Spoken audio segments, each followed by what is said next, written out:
Today we are joined with Elizabeth Stover, who's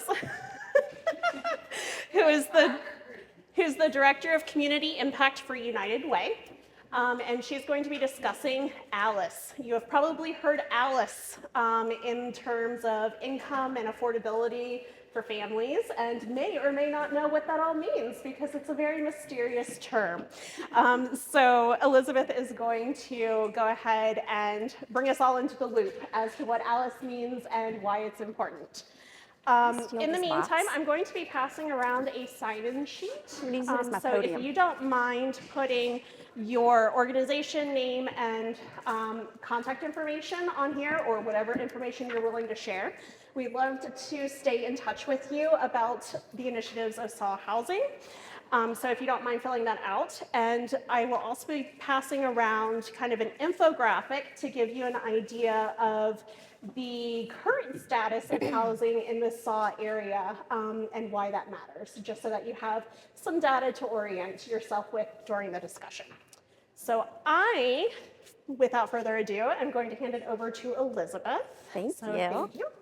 All right, I'm not going to clip you. You can clip yourself. Don't stand too close to that speaker.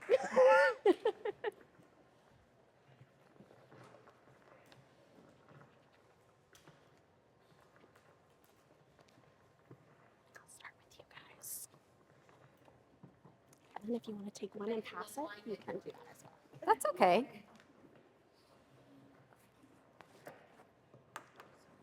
Mm-hmm. Can everybody hear me? This is. You're not sure it is? Hold on. Let's move it.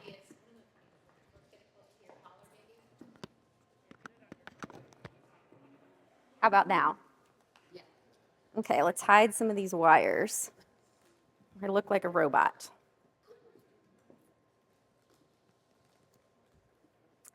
So thank you so much for taking the time to join. My name is Elizabeth, as Jennifer said. I am not off paper. Is that going to create an echo, or should I keep moving away? How about now? Hi, Anna. How are you? Front of the class. So my name is Elizabeth Stover, and today I'm going to be speaking about ALICE. I spend a lot of time working with and being really curious about data, but data does not always explain what it feels like to live inside that said data. So to help navigate that disconnect, I wrote something last November during ALICE Awareness Week, and I wrote it because I was trying to understand what the ALICE numbers actually mean in a lived life, including one like my own. But before I go there, and before I read this, I want to ask you to join me in a brief interactive moment. I'm going to ask you to stand if a question applies to you, maybe someone you know, maybe it's a family member, a close friend, a coworker, a neighbor. But I'm going to ask that once you're standing, you remain standing, okay? This is not about embarrassment. It's not about exposure. It's about visibility. So please stand and remain standing. If you have ever used a credit card in between pay periods to buy diapers, milk, or formula for one of your children or a child you love. Please stand and stay standing if you have ever been slow to pay or missed a car or credit card payment due to limited income in your household budget. Please stand or stay standing if you have ever had to make a choice between paying rent or your house payment or buying groceries for your family. Please stand or stay standing if you have gone to work sick to ensure a paycheck because you've been too exhausted or you have exhausted your accrued PTO caring for other family members and cannot afford to stay home. And please stand and stay standing if you are a fierce advocate for people who are living paycheck to paycheck. So look around the room. This is ALICE. This is not those families. This is not that neighborhood. This is not a line we draw around someone else. ALICE is the experience of living without margin. And living without margin touches more of us than we're comfortable naming.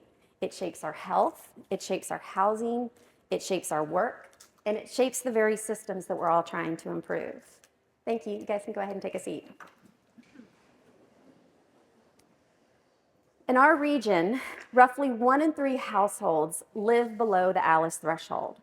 What that number does not include are the households that are sitting just above in what we call the stability budget. On paper, they are stable. In reality, many are still chronically vulnerable. We often stop measuring at this line, but life does not stop at that measurement. And what I'm about to share is my attempt to make sense in all of that.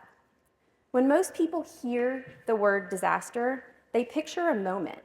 Maybe it's a hurricane making landfall, maybe it's a crest, or maybe it's a flood cresting over the banks, the wildfire jumping a containment line toward a town that looks like their own.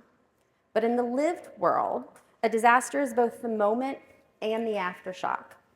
The aftershocks are everything that that moment exposes and sets in motion. They are what turn an event into an ongoing disaster. For households living as ALICE, asset limited, income constrained, and employed, the event is only the beginning. The real threat is how fast one bill becomes late rent, becomes lost work hours, or mounting debt. In that kind of disaster, a house with a leaky roof does not become vulnerable when the heavy rain bands arrive. It became vulnerable every year that the owner could not afford to repair it. The storm simply reveals the weaknesses that were already there.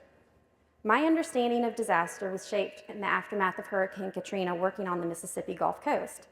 And that experience changed how I think about instability.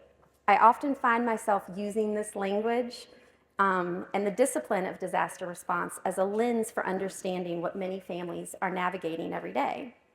It comes from watching how we communicate and we coordinate, cooperate and collaborate when there is no other choice but to get it right. When the system activates because it must. That experience left me with a question that I've never been able to set down. What would change if we applied the guiding principles of disaster response to the moments that we call ordinary but feel anything but?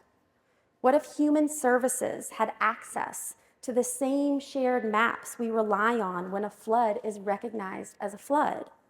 What if we understood disasters not as only a single event, but as a condition that people move through daily, cycling through impact, response, recovery, mitigation, inside systems that were never designed to function as a coordinated whole? What would shift if we adapted the habits that make disaster response effective, not by activating emergency management systems, but by applying the discipline that keeps people safe during those activations? Shared assessment, cleared sequencing, coordinated communication. What would happen if we carried those frameworks into parts of life that already feel like the opening hours of a crisis? ALICE gives us the starting point. It gives us a baseline, but not the full story. The question is whether we are building systems that can carry the weight those numbers represent, and whether we understand that what those numbers feel like when you are the one navigating the gaps that were never designed to withstand that level of strain. Now, this is not about a lack of commitment from people who help. In reality, it's about a system itself that was never structured to operate as a coordinated whole, even in the calmest of seasons. And I want to be clear about the position that I'm speaking from. I am not a subject matter policy expert that is looking at this data from the outside in. I'm someone living this experience. I live inside the numbers that we are about to talk about. I mentioned earlier that 1 in 3 in our region, I mentioned earlier that 1 in 3 in the region, 1 in 3 households live underneath that threshold. That translates to somewhere between 75 and 85,000 people. And when I say the region, going forward, I am referring to the 42 zip codes, the United Way of Central Shenandoah Valley. So that is Harrisonburg, Rockingham, Stanton, Waynesboro, and Augusta. That's 75 to 85,000 people in those communities. In our communities, this is not a fringe experience. It's a part of our community's lived reality. Statewide, nearly 4 in 10 households fall below the ALICE threshold. And that number does not include households who are technically above the threshold, but still living without margin.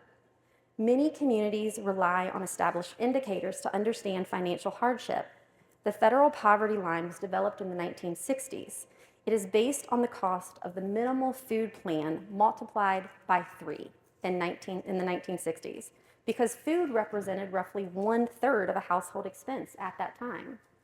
The thresholds are adjusted annually for inflation, but that underlying formula has not been rebuilt around modern spending patterns, where housing, childcare, healthcare, and transportation consume a much larger share of the economy than they did in the 1960s. Since 2013, the Federal Reserve Survey of Household Economics and Decision Making has asked whether or not a household can absorb a $400 emergency. That question remains useful, exceptionally useful, but in today's cost structure, many common shocks exceed $400. For households living without margin, $400 is often not the whole crisis. It's the signal that a larger disruption is about to occur. At the United Way of Central Shenandoah Valley, we are examining the stability budget from within that context. On paper, stability households sit above the survival threshold. They sit above that 1 in 3 aggregate. In practice, many remain highly exposed to disruption. The stability budget is not a picture of guaranteed safety. It reflects a thinner layer of margin than most people assume. And that's why I want to walk through the budget, line by line, grounded in both numbers and lived experience. So let's talk about housing. I've heard that it has been said that it's hard to save when the rent eats first. On a survival budget, I get $853 a month for housing. That includes rent and utilities together. On paper, that number looks almost reasonable. In reality, a 1-bedroom apartment at that price is usually an older unit with weak insulation, drafty windows, an aging HVAC system, and winter utility bills that can jump to $200 to $350 or more. In aggregate, across the region, a 1-bedroom apartment now commonly rents at or above $1,000 a month. Before utilities, in many parts of Harrisonburg and Stanton, rents climb higher than that. By the second utility bill, the idea of living on $853 is already a fantasy. And that is if you were able to find something in that price range to begin with. The stability budget gives me $1,361. That is closer to what people actually face, but it's still exceptionally difficult for many early career workers in this region. Truly affordable rentals are hard to find. Vacancy rates are low. Older housing stock carries extra costs that the budget model cannot capture. Housing is where the disaster metaphor almost becomes literal. For most ALICE households, homeownership is out of reach, so instability shows up in the rental market long before anyone can ever consider a mortgage. An underfunded housing line is like a leaking roof. Rent is already too high, utilities are already too heavy, and the storm is any new pressure, a rent increase, a failed inspection, a broken furnace, a bed bug situation, a literal leaking roof. The disaster is the moment that the household cannot absorb the change. And if a person had stronger beams, such as maybe more income, a lower rent to income ratio, better or more efficient utilities, that same storm still might be frightening, but it would not bring everything down. After shelter, food is the next universal need. Chef Jose Andres of World Central Kitchen has often said, food is the first thing that is needed after a disaster, but it is the very, very, very last thing that anyone should ever have to worry about. On the ALICE survival budget, I'm allotted $435 a month for food. That comes to about $14.50 a day. $14.50 to cover every meal, every coffee, every tea, every basic ingredient, dietary need, and the inevitable price shifts. That number assumes time to cook, a working kitchen, energy to plan, and a mind that is not depleted by work or stress. If any one of those supports fails, the calculation collapses. That 1450 target only works when there's energy, planning, capacity, and kitchen access, and they all align. Lose one of them, and that daily cost of eating rises quickly. Losing prep time or capacity can push that real daily food cost to $20 to $25. The difference is not about discipline. It reflects the real price of food when life becomes complicated. Now, I'll be transparent. I worked as a professional chef for a decade. I know how to batch cook. I know how to stretch ingredients. And even with that professional skill set, I struggle to hit those numbers. The stability budget raises food spending to $740 a month, roughly $24 a day. Now, on paper, that looks like a relief. But recently exhausted and without groceries in my refrigerator for any of the reasons that I just mentioned, I drove through a local coffee shop, a locally owned coffee shop that's trying to pay their people a living wage. After one breakfast sandwich and one coffee, it cost just around $20.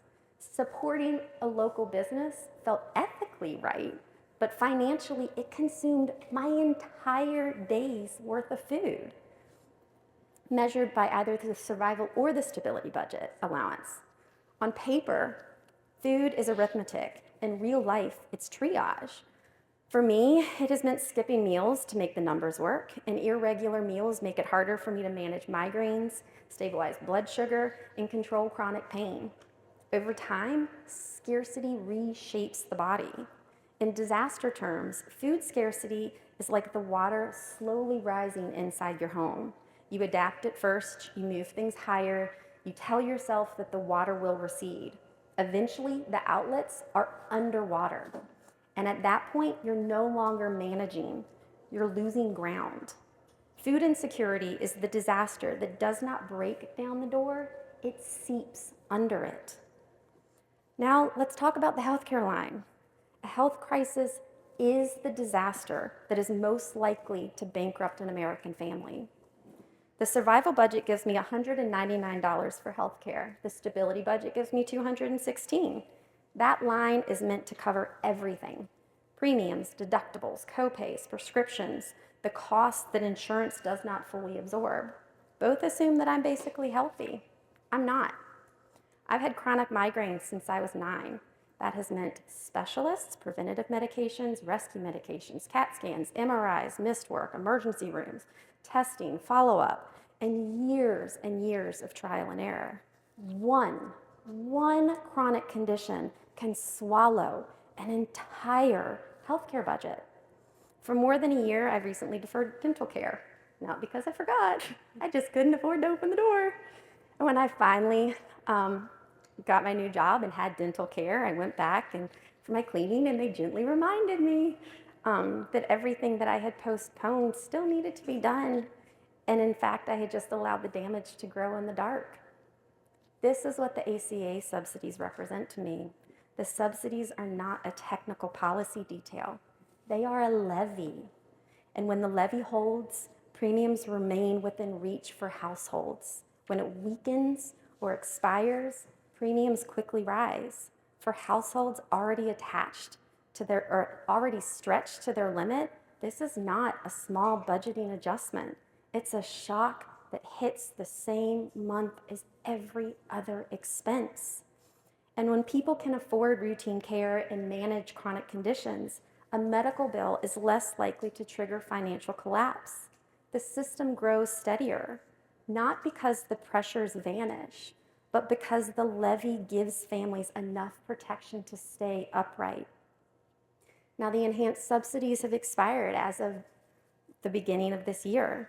Many households are facing higher premiums and greater out-of-pocket costs. For families already one surprise away from crisis, the shift is immediate. When healthcare coverage becomes unstable, every other part of that budget becomes unstable with it. Instability spreads the way that water does when a levee fails. In disaster terms, healthcare is the black mold behind the drywall. It is invisible at first. It is quiet. It is spreading.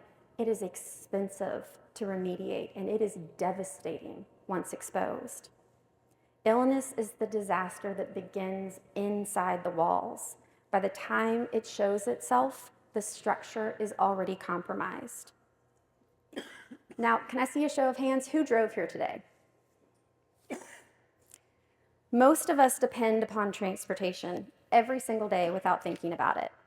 Former FEMA Director Craig Fugate has often said that transportation is the system to fail first in a disaster, but it is the one that every other system depends on. Transportation is where the numbers feel most disconnected from reality. The survival budget gives me $418 a month. That assumes modest insurance, light repairs, stable fuel prices, and no car payment. A few months ago, I spent the last $200 in my own bank account for a repair that I had already delayed for months. I had been driving a car so badly out of alignment, in desperate need of new tires, that it was making that ominous like wum wum wum wum wum wum wum that every time you got in, you can't ignore it. In the Shenandoah Valley, opting out of driving is not an option. Public transport does not comprehensively connect where people live to where they work. And for most households, driving is the only practical path to employment. For someone managing a chronic condition, a breakdown is not just a repair bill either. It can mean a missed appointment, a delayed treatment, or escalating pain, and the margin disappears quickly. The stability budget raises transportation to $876 a month. That number at least acknowledges the real world. A modest car payment, higher insurance premiums tied to credit, routine maintenance, fluctuating fuel, and the repairs that are never truly unexpected, just unpredictable in their timing. Even at $876, that does not buy reliability. It buys functionality, enough to keep you moving, but never enough to keep you ahead. In disaster language, transportation is the bridge out of town. If it holds, you can work, you can get to the clinic, you can evacuate. If it fails, you are trapped. For Alice households, especially rural Alice households, a car is that bridge. When it breaks, every path narrows. Now, childcare is the line as a single adult that does not appear in my survival or stability budgets. I don't have children. But economic instability is part of that reason. In my 20s, I worked 70 to 90 hours a week. In my 30s, I worked at sea 7 days a week for months and months at a time, and there was no margin for me to build a family. At the time that it became thinkable, the broader landscape felt a lot less predictable. Laws, healthcare access, and economic pressures were shifting in ways that made long-term planning feel really fragile and quite frightening. Even without children, childcare for me is a ghost line in my own budget. It's defined by its absence. Now, for families who do have children, the math is unforgiving. Infant care rivals or exceeds rent. Openings are scarce. Non-traditional shift workers have almost no options. And a snow day, a sick child, or a teacher workday can unravel the most carefully of balanced months. In disaster terms, childcare is the sandbag around your home. When it holds, a family can function. When it fails, the water does not wait to rush the door. Now, if transportation moves us and healthcare stabilizes us, childcare anchors us, there is a connectivity that underlies all of that, and that is connectivity, the technological connectivity. Today, if you are not connected, you effectively do not exist in the systems that govern the daily life. The Alice budget gives me $86 a month for technology, phone and internet. That is the entire line. Part of me misses the time where there used to be a long kitchen, like a phone, you know what I'm talking about, like sitting there in your kitchen and using your finger to twirl the phone. If you missed a call, it was missed. You weren't reachable at every minute of the day. But sadly, that world is gone. Job applications are online. Medical portals are online. Pharmacy refills, banking, school, communication, bill pay. Access to work and care depends upon a signal. Losing your phone or internet is not an inconvenience. It's a disconnection from the systems that organize modern life. In disaster response, when communication towers go down, coordination collapses. For Alice households, an unpaid phone bill or internet bill can feel like that tower going dark. From outside, nothing looks broken, but inside, everything stalls. Now, after you account for food, for healthcare, for transportation, childcare, connectivity, what remains is everything else. Now, everyone, I'm venturing to bet, we all probably have a junk drawer at home. Maybe it's in our kitchen, maybe it's in our living room, but it's a place where the unplanned lives and kind of gets stashed away. In a budget, this is the miscellaneous line. In Thoreau, Rote, and Walden, and I want you guys to remember this as we're going through this section in particular, the cost of a thing is the amount of what I will call life, which is required to be exchanged for it. On the survival budget, I get $199 for everything that does not neatly fit everywhere else.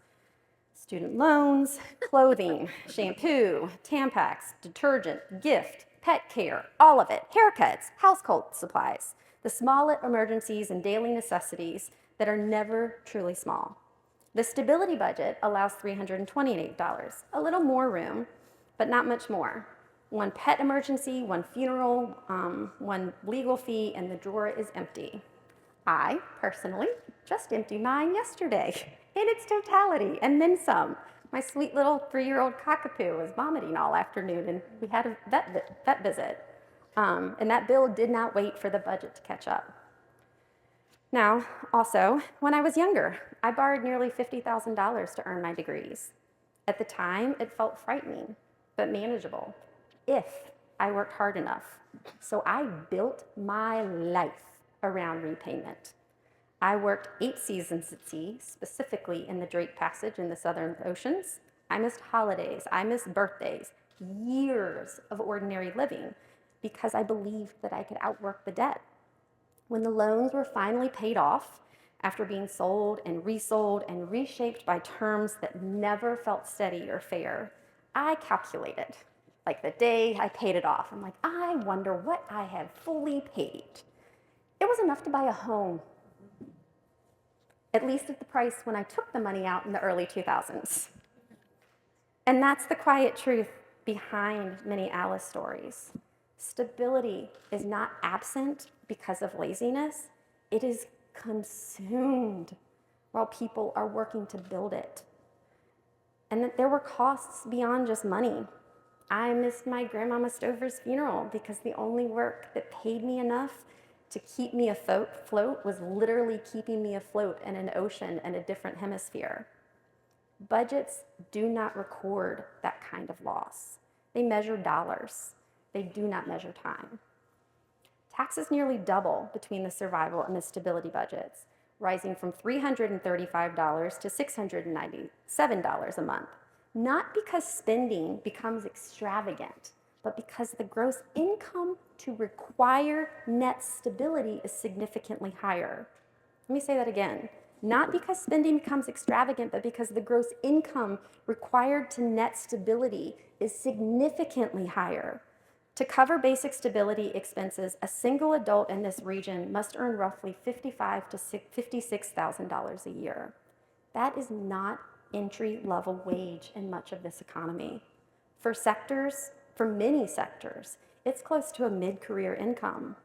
As a single person, you have to move well into the middle of your working life just to afford minimum conditions that keep you out of constant crisis. So let's talk about savings. The stability budget allocates $328 a month for savings, just under $4,000 a year. That's the stability budget. That assumes that the money remains untouched long enough for compounding to work. Most Alice households cannot leave it untouched. Savings are rated not for indulgence, but for survival. A medical bill, a layoff, a rent increase with a 30-day notice. My own savings disappeared during a layoff this last year and the months that followed that. The survival budget does not include savings at all. So that number of 1 in 3 households in aggregate that fall underneath the threshold, there is no line item in their budget that accounts for savings. That's no savings, that's no retirement, nothing. Even at the stability level, savings often function less as an investment and more as insulation. The money is not building wealth. It's not building retirement. It is absorbing shock. And even if you manage to hold the line, something else is missing. Neither budget includes the parts of life that make people feel human. They don't include rest, celebration, therapy, grief, community, joy. These are not luxuries. They are the conditions that make stability real. Without them, stability is technical. It's not lived. You're not building a life, you're enduring one. For years, I lived like a machine. The budgets encouraged it, the culture rewarded it, people praised my work ethic, and they weren't wrong. But what they weren't seeing is what sat underneath it was financial desperation. Humans cannot live as disaster crews deployed to their own lives forever. Even professional responders rotate out.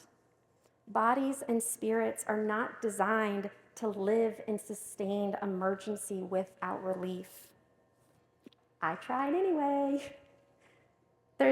In my time in the Southern Hemisphere, I came across an Argentinian author that he once said that the sea is endless when you are in a rowboat. And I think that that's applicable to finances, but also as somebody that spent a lot of time out sea, I feel that in my bones. And I think what I'm trying to say is that if stability were earned through hard work alone, I would be the most financially person that I've ever met in my whole stinking life. Mm-hmm. In my 20s, I've mentioned previously, in my 20s, I worked 70 to 90-hour weeks. In my 30s, I worked at sea 7 days a week for months and months at a time. And now in my 40s, I'm finally working something like a more typical week. And I am absolutely not sharing this for sympathy. My life has been full and it has been meaningful. I am sharing it because it reveals something larger than my own story. If hard work created stability, millions of exhausted people across our country would already be secure. Effort matters. Discipline matters. Budgets matter. But hard work and budgeting cannot close structural gaps that individual endurance was never meant to carry. And this is where I want to land. Alice is not static data. No household is made up of a single line or a single budget line item. When we treat food and housing and healthcare and transportation as separate problems in their own little pillars, we miss the way that they compound inside the real human life that is living out each one of those pressure points at the very same time. And Alice is not a moment, it's a condition of chronic vulnerability. It is the gap between what life costs and what income covers. And that gap can stretch over years and decades. You do not suddenly become Alice. You often arrive there slowly, one shift, one illness, one layoff at a time. And you do not stop being Alice simply because income or you got a better paycheck the very next month. Income can change and sometimes does overnight, but vulnerability does not. A lifetime of deferred care, no savings, high interest debt, inconsistent childcare, that does not disappear with one good month. When nearly 4 in 10 households across the state of Virginia are living in this condition, fragility at that scale is not personal, it is structural. Now, I also want to be really transparent and clear about this line, that this is not about assigning blame. Many small business employers in this region are navigating the same rising costs that households are facing themselves. Instability at that scale reflects pressures that extend beyond any single employer, nonprofit, agency, or household. The survival and stability budgets rest on an impossible standard. They assume perfect timing, perfect health, perfect luck.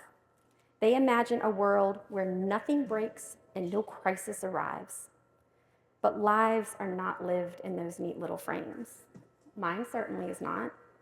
And when you adjust the budgets to reflect the world people are actually living in, the real utility costs in aging housing, the real price of groceries, the real burden of keeping an old car on the road, the health issues that show up whether or not you can afford them, everything looks different.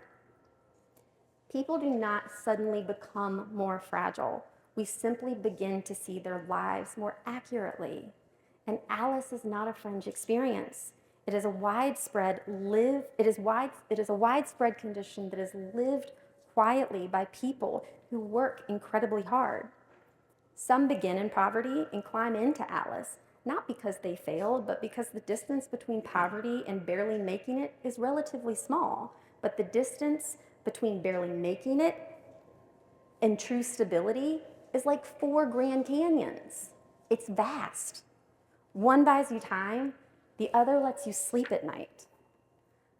Others begin on what looks like steady ground, but then wages stall or rent increases, health care's turn, a parent needs care, a child needs care, a job disappears, a marriage unravels, and suddenly they have been living for years in the very thin space between fine and falling apart. And then there are people like me. Data didn't change my story. It gave me language and clarity.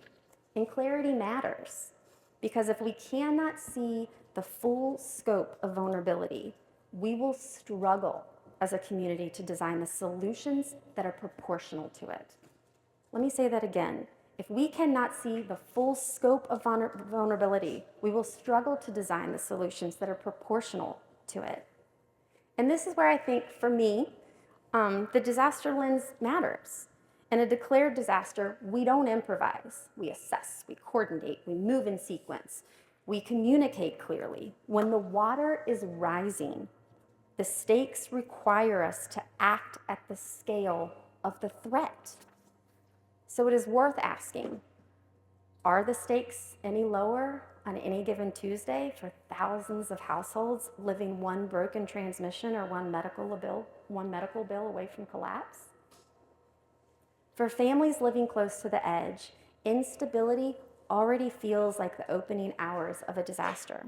Confusion, urgency, fear, telling your story again and again and again, navigating gaps between systems that no single organization created. And to be clear, there is real work happening, real good, substantial work happening. Housing coalitions, providers, nonprofits, local governments, employers, people showing up every day, all of you guys in this room right now. But the question is not whether people care, it is whether the scale of our coordination matches the scale of the vulnerability in front of us. Because when there is no margin, even small disruptions behave like disasters. And when vulnerability is this widespread, it demands alignment beyond what any one sector or organization can carry alone. And this is the truth beneath Alice. Disaster is not only the moment of impact, it is everything that follows. It's the chain reaction that unfolds long after the first disruption. Alice is the condition that makes aftershocks so costly. The budgets, survival, and stability give us a floor, but they do not show us how often that floor shifts. The aftershock is not just the bill that arrives in the mail. It is everything that bill sets in motion.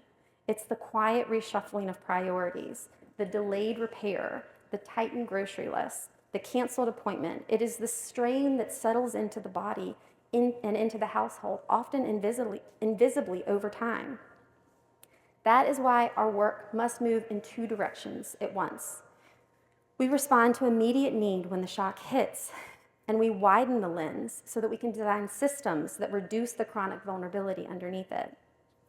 So here is what we at the United Way are setting out to do.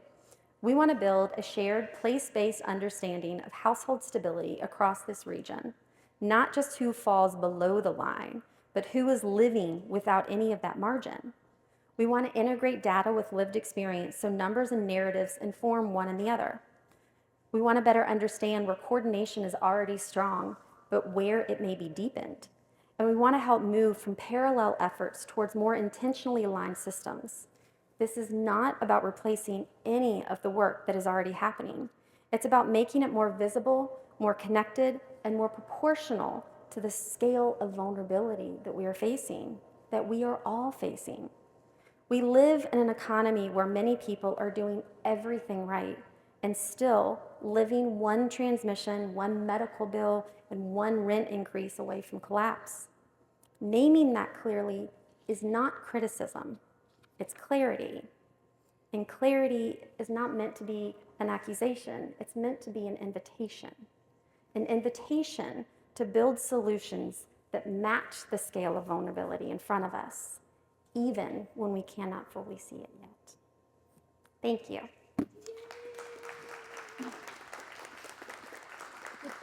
Thank you. Now, I'd be happy to, to answer questions. Again, I do just want to say I am not a policy subject matter expert. I think we have some people that probably, I'm looking at you, Miss Anna, I'm looking at, and so I am happy to engage and facilitate questions and answer as many as I can, but also I'd like this to be a conversation in and among the room. Donna.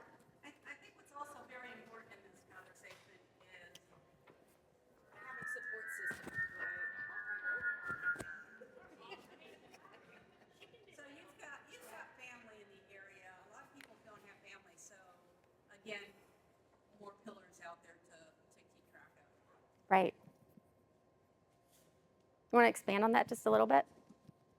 I mean, a lot of people, when you have problems or you're going through a tough time, just knowing you could go home to mom, right?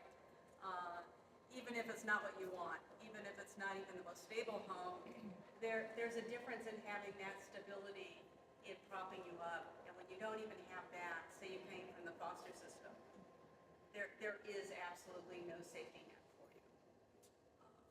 So it's really important to think not, a lot of times we internalize our own stories. And I've heard people talk about, well, I had this problem and I could have gone home, but I didn't. I toughed it out. And it's like, it's different between choosing to tough it out and not being able to choose that. Mm-hmm. Just more of a comment. When I applied for CAPSAL, so that was 17 years ago, the question they asked me in the interview that has stuck with me for that long was, what would it take for you to be homeless? And I've thought about that ever since then, because I honestly don't know. I have so much support, and it made me more aware of that. And so I would challenge you all to think about that. What would it take? What would have to happen in collapse in your system for you to be homeless? And for some people, that's not going to be very much, and for some people, it would require, a full system shakedown. So that question has stuck with me for that long. Well, and I think if I can piggyback on both of these, I think that there is, can everybody hear me without this? Okay. I think one of the things that, it's the compounding element of it all that, I myself am from here and I do have family support, but I also, if we take the static numbers and think about where I fall into it, and then I look at my supports, that they are also falling into that.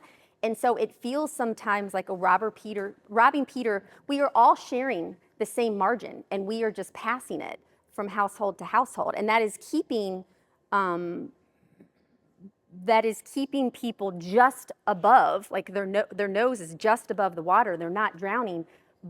But that is some incredibly thin margins that affect, even with the support, individual households. And then I personally also think about it, not just from a system standpoint, but also organizational standpoints, that in this community specifically, when you look at where dollars have historically gotten donated from, the households that they have, the households that have traditionally participated in different volunteer projects, if we've got a larger portion of our community that is financially vulnerable, the inverse of that is true, that there are fewer dollars out there, that there are fewer hours.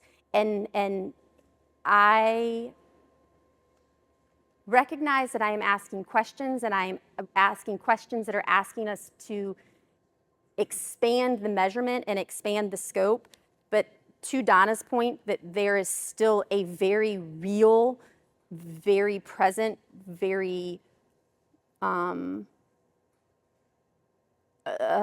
statistically significant portion of the community that is about to not fall through the cracks, but has already, and how do we make sure that they receive the supports to get to the place that those of us that are lucky enough to have our nose right above water. But I think that as I've continued both quantitatively and qualitatively interrogated this within my own life and with my own communities and within my own organization, that by not truly understanding the full scope of community-wide vulnerability, we are always only ever going to be creating solutions that Swiss cheese it. And I don't know, like that can feel like a pretty big question that doesn't quite yet have an answer. But I think that it's worth asking, and I think it's worth trying to figure out what that looks like.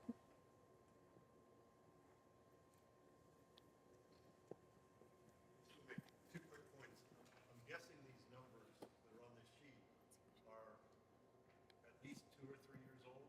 I think if you look, I think it's 15 to 19. I think that it's pre-2020. I'm going to speculate that the percentage of households that are now under Alice are probably 10 or 15% higher. The Alice numbers are from 2024. But I mean, the average rent is at least $200 more than this. Right. The healthcare costs have skyrocketed. Yes. So Right. I will say that the rent came from the regional housing study, and that particular data set was from 2015 to 2019. You would be correct. So all I'm saying is, I have a feeling that a lot more of our neighbors are in this situation than what we have here. Right. Some percent, right? The second thing I just want to add, data from wellness, Virginia Wellness says that 5.9% of households in Stanton, Waynesboro, and Augusta County do not own a vehicle. I believe that number is low. I think it's more like 7 or 10%, and higher in the two cities. So there's a lot of people that are living here that don't have a car. As you mentioned, it's a critical piece of living here. I think that's a number two that we need to think about more in this situation is that transportation. And the one thing you gotta remember too, the bus transportation center system in this area, it takes you over an hour just to get where you need to go. So if you're lucky, and there's not enough bus stops. So, And it's closed on Sunday yeah. and So early that morning. inhibits some of our neighbors getting to it. One of the things that I've been spending, I'm new to this position as of this last September. I'm born and raised, I was an Audubon kid out in Bowery Branch, Clover Hill, in Rockingham County. Sorry, what? I'm a local West Coast, or not West Coast, yeah, the West Coast of Rockingham County. But one of the things that when I first sat down with the aggregated Alice numbers that didn't quite compute in terms of my lived experience, again, growing up on the west end of Rockingham County, Audubon Elementary School, Clover Hill, Bowery Branch, that part, that when you look at the aggregated data of Stanton, Waynesboro, Augusta, Harrisonburg, and Rockingham, and that's how the ALICE study breaks it down into those municipalities or those regions. That on paper, at that aggregated level, Rockingham County is doing better than everybody else, and I'm like, well, that doesn't quite match up. Like, what is this? And so I have been spending a lot of time trying to dig into the zip code specificity, not because zip codes are used in any type of planning capacity, but it allows us to get curious about patterns at smaller geographic regions. And once you do start to dig into either the neighborhood or zip code specificity, it does start to tell a different story. It is higher than 1 out of 3. I feel like off the top of my head, maybe in both Augusta and Rockingham alone, I think both Burkton and Craigsville sit at something like a 63, 66% of all households sit in that survival under. And I think that is one of the reasons that we're curious about, we're not abandoning under the threshold. Like, that is a part of our collaboration and where we as an organization have been anchored in for the last few years. I think we're trying to also be curious about that. It is called a stability band that sits right above it because, to your point, I think that there are more households that aren't being fully captured in terms of the vulnerability of our community. And that means higher demands on our services. I was speaking just this last week with Janelle and her team at Embrace in Waynesboro and was asking anecdotally, like, who is coming through your door? And she's like, I am seeing more and more people that never would have expected to be in this situation. And they don't cleanly fit into, I can't absorb a $400 bill, or they don't cleanly fit into the ALICE survival budget. And I think that just speaks to the way that as organizations, our financial funding has been shifting underneath our feet for the last year. The same thing is happening to our households and to our own individual communities, and that is not yet fully revealed itself in terms of the report out.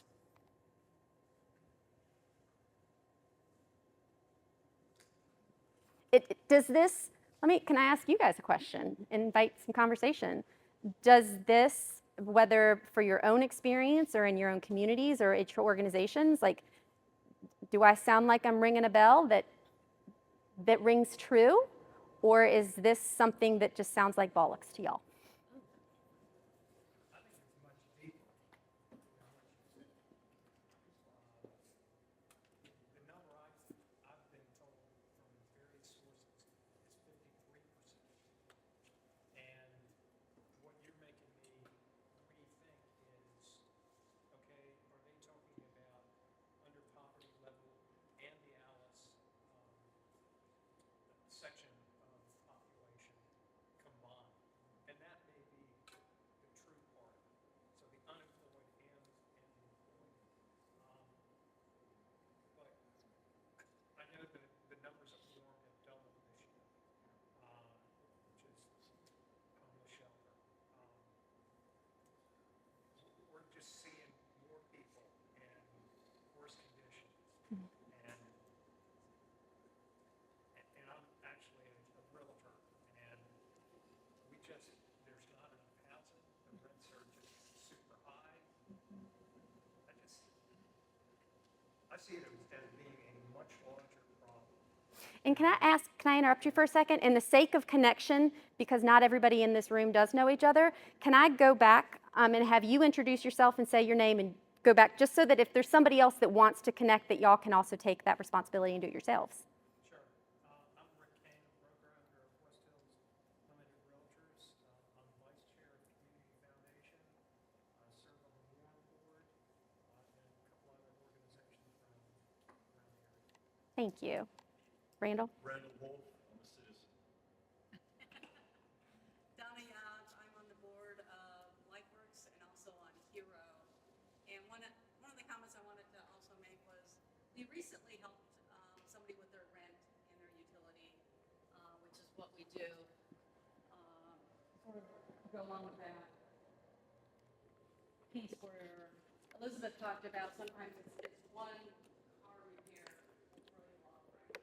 So we help with rent and utilities in those situations. But somebody thanked us. They said, not only did you help me get through this payment, make sure that I had a warm house, but you gave me hope. And so many places I go don't give me hope. And it's that well-being, right? And you can't measure that. It's not going to show up in any statistic.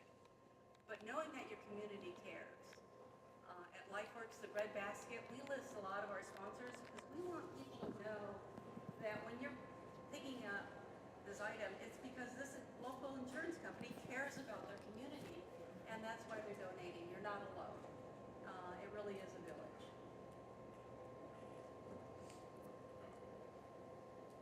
This is, yeah, I'm pointing at you because you spoke. I wanted you to introduce yourself. I spoke. This is Amanda. Amanda, hi, I'm President and CEO of United Way Central Shenandoah Valley.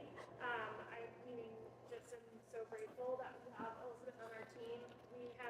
I've been with the organization for 10 years, and 8 of those years we have had the ALICE support. I have seen that in many different ways in my life, but it has become, we had a state director for United Way of Virginia that said, follow your holy discontent. Like what is rooted in your soul that keeps you up at night? And the thing that keeps me up at night is that we do not have this is true in here for Rockingham, and I think we're trying to explore what it looks like in St. Louis Waynesboro. We've not had great strategy around solving some of these needs. And that means philanthropic strategy, that means engaging with our local officials. People don't even fully understand the problem. We can't fully understand a problem if we can't exactly identify, right? We're sitting here talking about 2 different sets of numbers. And so our mission at United Way has been, historically, it was like, let's put dollars out into the community. Elizabeth named, we're seeing fewer people give those dollars. That's been true of what we've seen at United Way across the entire network. And so what we're trying to come to the table with is good data and a voice, and hopefully the opportunity to build some strategy. And so I appreciate you all showing up today to have this conversation, because we don't want to do it alone. We don't have the answers. But I think as we start to unravel, a lot of people in this room have parts of the answer. I think one key thing you mentioned was local officials. And I believe in this room right now, we only have one of our municipalities represented. Thank you for being here, Stan. But have you had conversations with state senators and delegates in our market?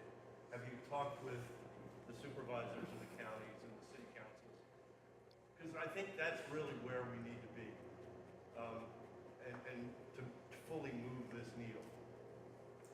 Some are more receptive to that conversation than others, and we've certainly started that process, but there are groups that we have not spoken to yet. So if you have good ins for that, we'd love to set up conversations.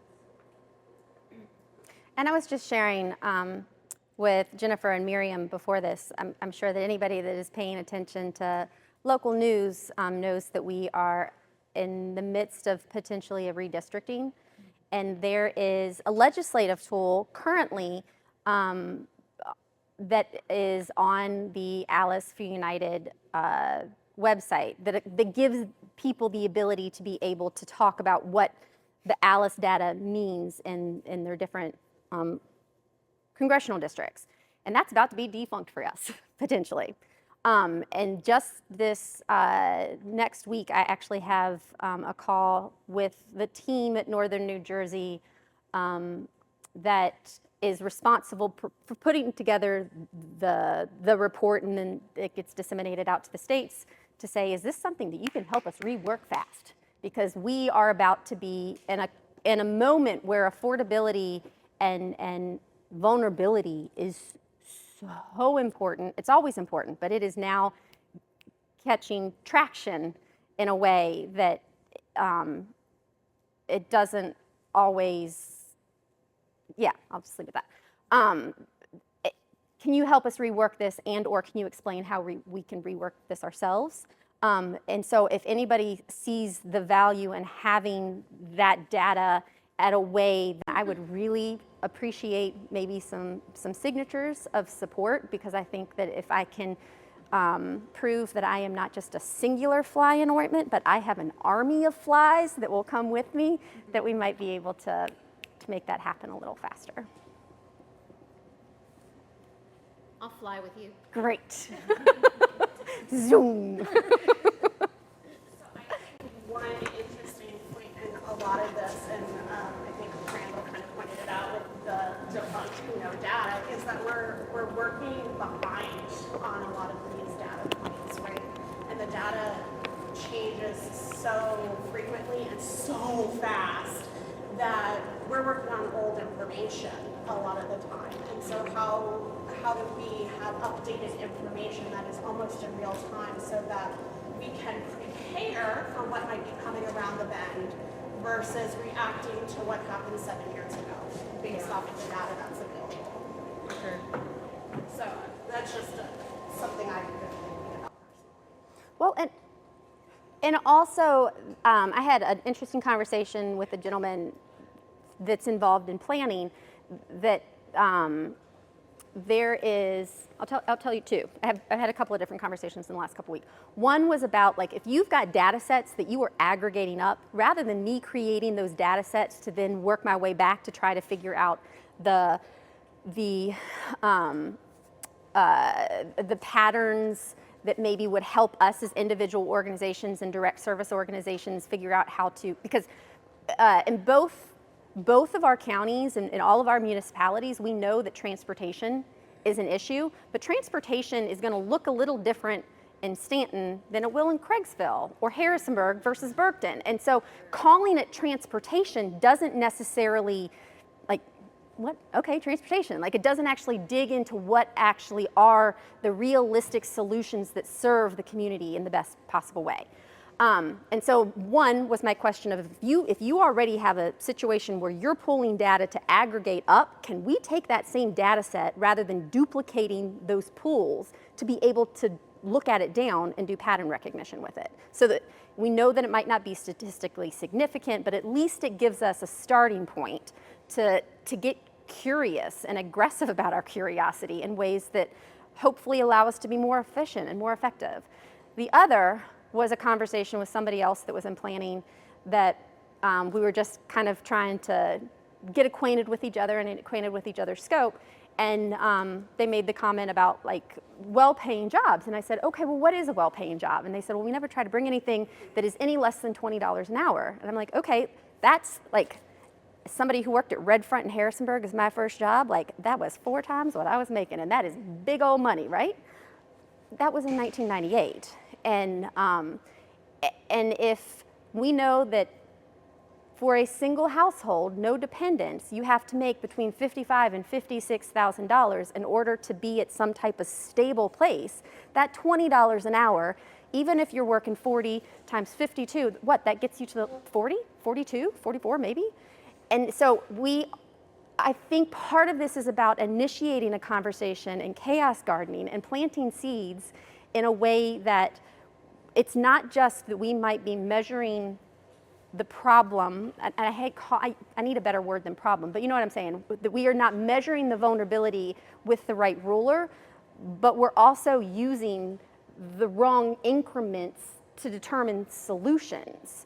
Because if that $20 is what is the benchmark for a well-paying job, but it doesn't actually get a household to stability, and then there is also the element that stability wage, most people have to be working until the middle of their career before they ever get that. There's a disconnect in that. Like, 1 + 6 is not equaling 7 there. Like, that's just, it's fantastical. I got a comment on that. I just retired 2.5 years ago. Well, my doctor made me retire. But I worked with a company for 23 years, and when I left, I was only making $62,000 a year. And this was a pretty good company too. Right. that the cost of living, yeah. I mean, that's in my own household. My family owned a cabinet shop there in Bridgewater, Mill Cabinet Shop, and I remember when I was like a senior in high school, seeing the taxes come through and seeing what my father made a year. And at that time, he put a roof over my head and my 3 siblings' head. And like I say, I think that in hindsight, we've always lived in a robber to pay, but I didn't know that. Like that's just also kind of the ethos of the Valley. But it's been interesting to know what he made then on paper and trying to have conversations about how they don't met. And some of this is generational. Like, and I think that that's when I started to try to make sense of this, it was purely because of those internal conflicts that I was having with the people that have seen me personally navigate this path, and knowing that at some point, sometimes we get baked into our own experience in unintentional ways that don't allow us. $62,000 was a heck of a lot of money, and it did at points in my life allow somebody to live in a more stable way. My father would have been in that same category, but that has not translated over the years, and that's not comfortable to say at all. But just because it's uncomfortable, it doesn't change the reality of it, and we can't find solutions if we're not facing the reality of the totality.